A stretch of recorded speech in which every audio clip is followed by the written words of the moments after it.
Hey friends, welcome to today's Daily Cup of Encouragement. God sure is lucky to have me on his team. Not.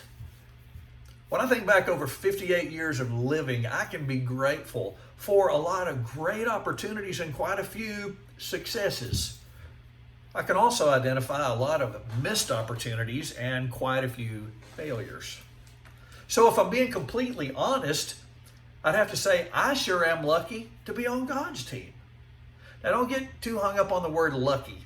I'm not talking about some random twist of fate that went my way. I'm talking about blessings that I could not anticipate, expect, envision, or earn. In 2 Corinthians chapter 11, the Apostle Paul mentioned some folks that he facetiously calls the super apostles. Apparently they were doing a lot of bragging. They were highlighting their credentials and skills. They were promoting themselves as just what those folks in the church at Corinth needed to take their church to the next level.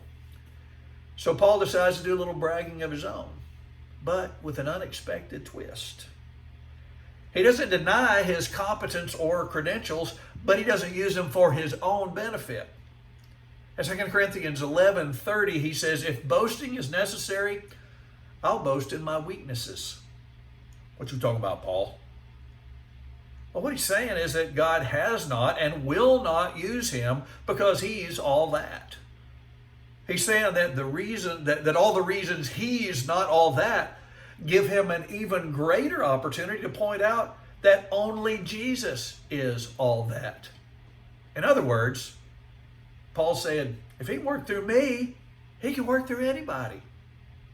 You don't need spectacular talent or training for God to show up through your life. Now, that doesn't mean that you don't need to maximize your talent and training. It just means that you need to be sure that the emphasis is always on the source of your giftedness and never on the gifts themselves. So here's a question for today. How will you today demonstrate your gratitude to be on God's team? Be amazing today, my friend.